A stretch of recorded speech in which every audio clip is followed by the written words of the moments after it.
back. Let's talk into the cost of living. We'll continue talking into the cost of living as the Jesuit Center for Theological Reflection reports that the basic needs and nutrition basket for a family of 5 in Lusaka has crossed the 12,000 kwacha mark, rising to 12,078 kwacha 54 ngwe in March from 11,844 kwacha 63 ngwe recorded in February. We're joined in studio by economist Kelvin Chisanga to get more into this conversation. Mr. Chisanga, good morning and welcome.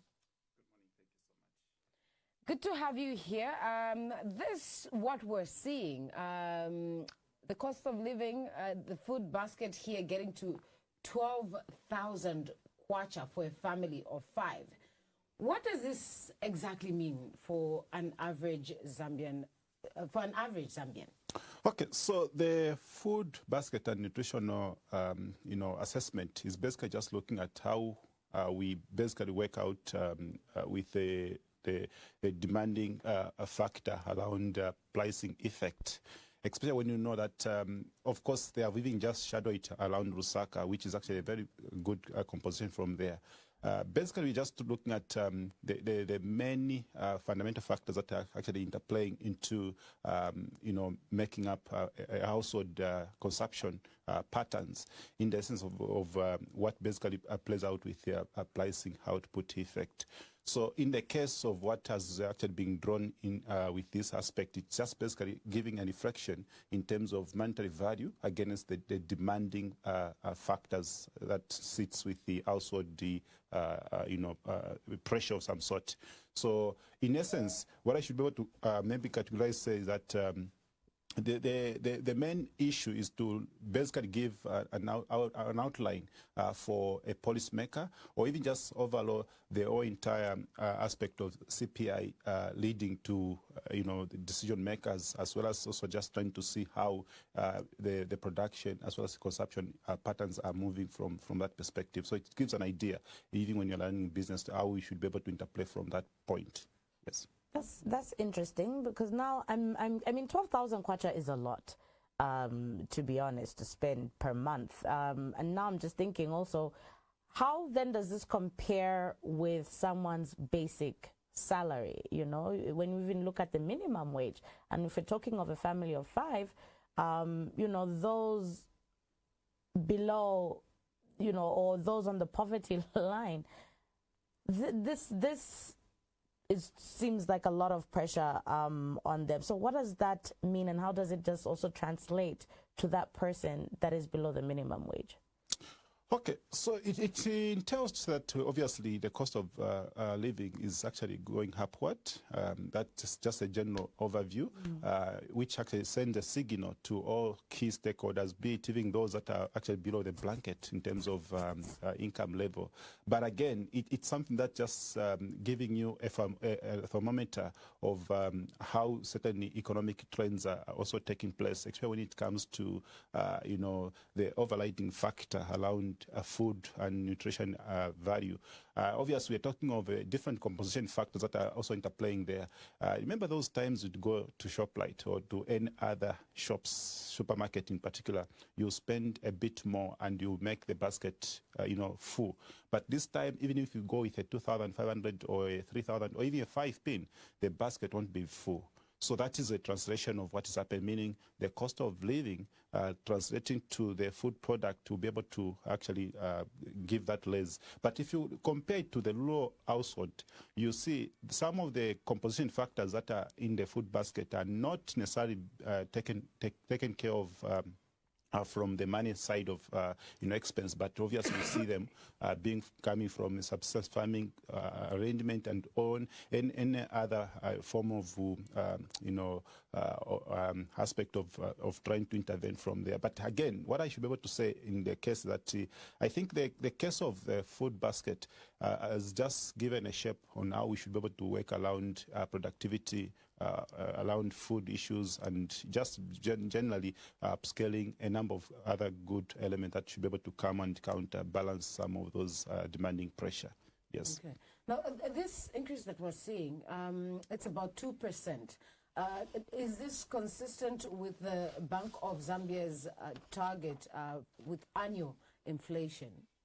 To the contrary, when you look at food basket versus inflation pattern, I think there is standard speciality because inflation takes account of different other factors which are not found in the food basket.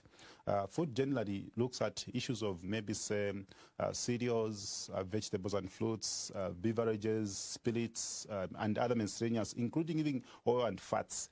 But we are looking at the aspect of inflation component package. We are talking of even non-food aspect, which also include maybe the exchange market, also goes into aspect of different other composition aspect, even lentils as well as part of the inflation, benchmark. But if you also just go into the inflation itself as the overall in terms of trying to unpack the composition, food occupy a large component, which is about 55%. So that already gives a shape to say, look, when the Bank of Zambia is actually assessing, they assess also based on what we call basal effect, reflecting what happened in the similar year previously compared to what is happening today. So they will pair March of 2025 and March of 2026. That actually comes out also from that basis of inflation. But for food, it's a continuous process reflecting on what has been happening in terms of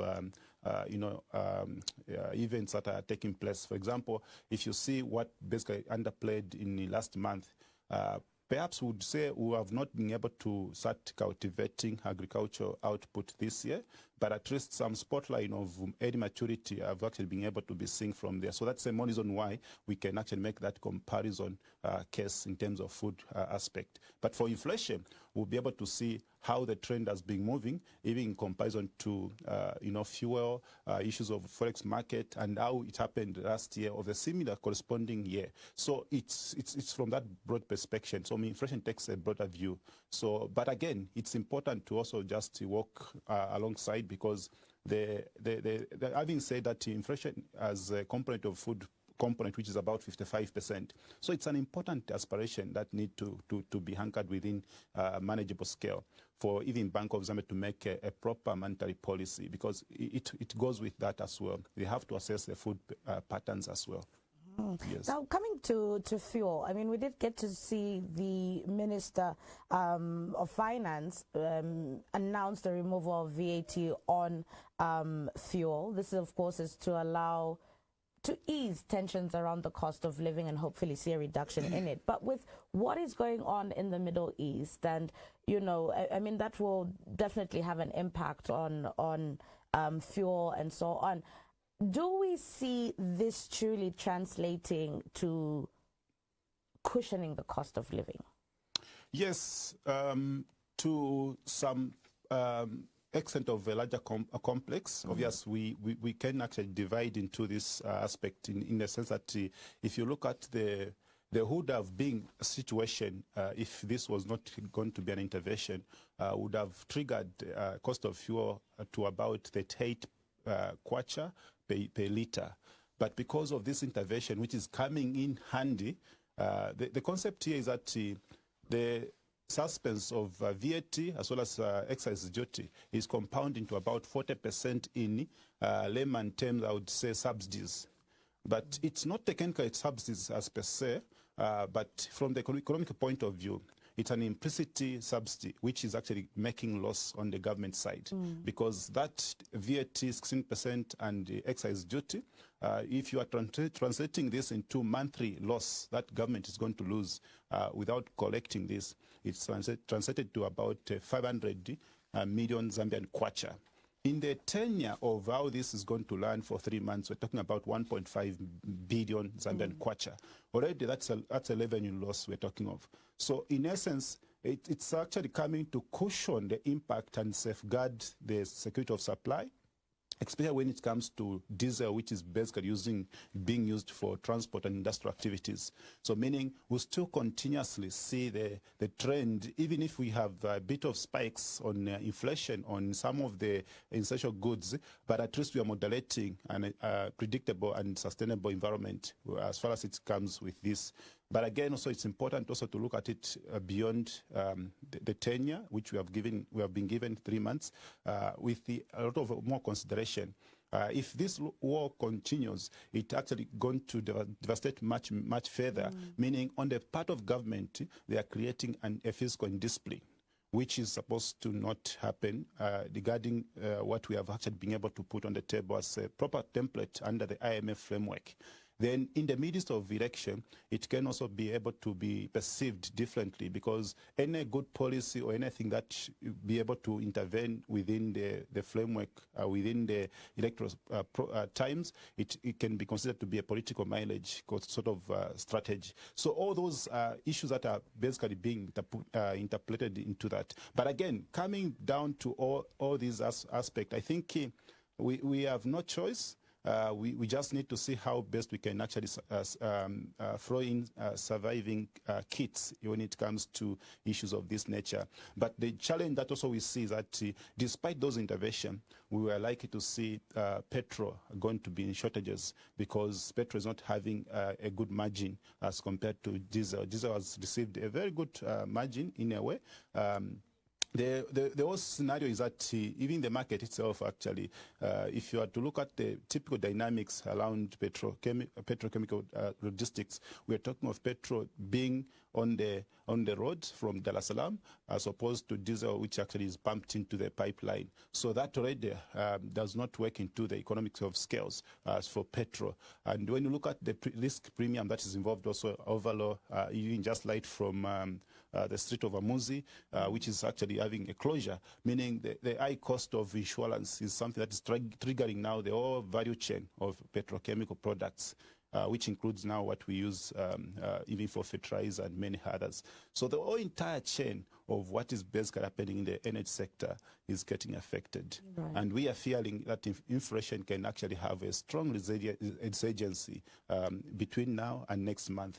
Though the lag effect may also be able to help us if we have a strength in kwacha, meaning we can survive from there. And also if we have food output from agriculture coming to be sustained, and also we work on post-harvest activities, then we should be able to sustain some of the key matrices that are seen to be there.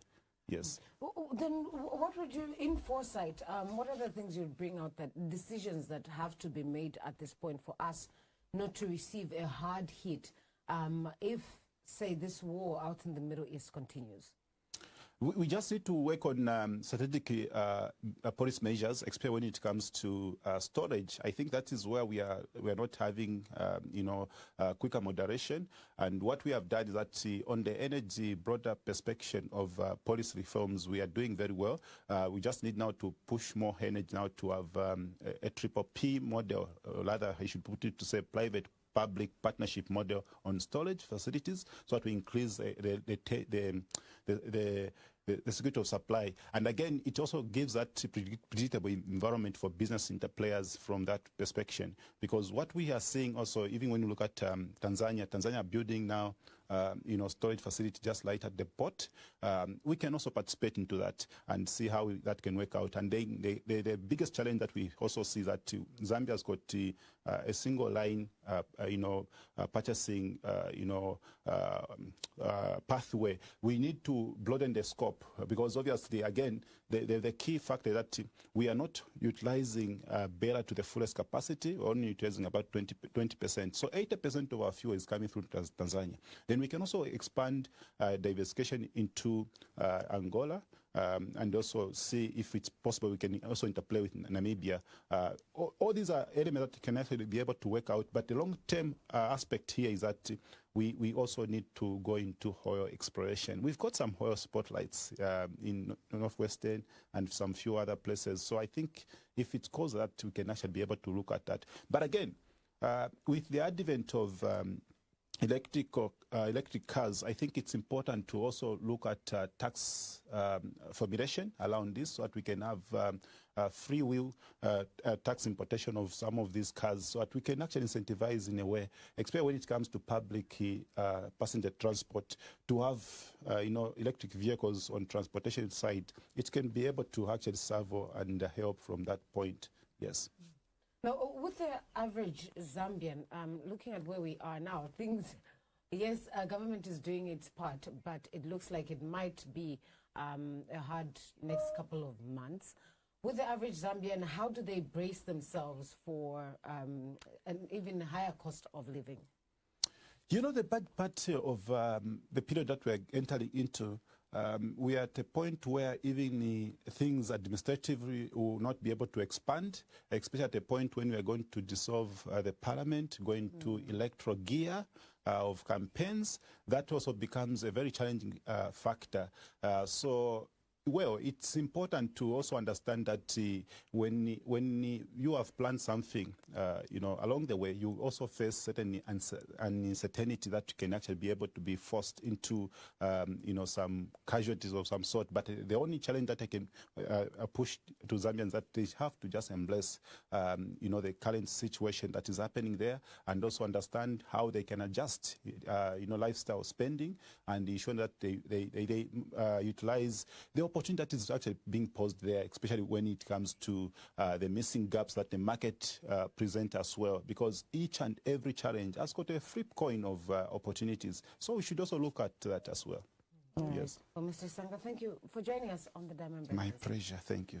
We've been talking to economist Mr. Kelvin Chisanga, just speaking into the cost of living. Now, JCTR reporting that for a family of 5, it will cost about 12,000 kwacha. It's hit the 12,000 kwacha mark. That is the cost of living. Now, and of course, extending the conversation over to what government is doing, what we need to do, you and I, just to ensure that we stay in check of our finances during these hard times. Let's go on a break.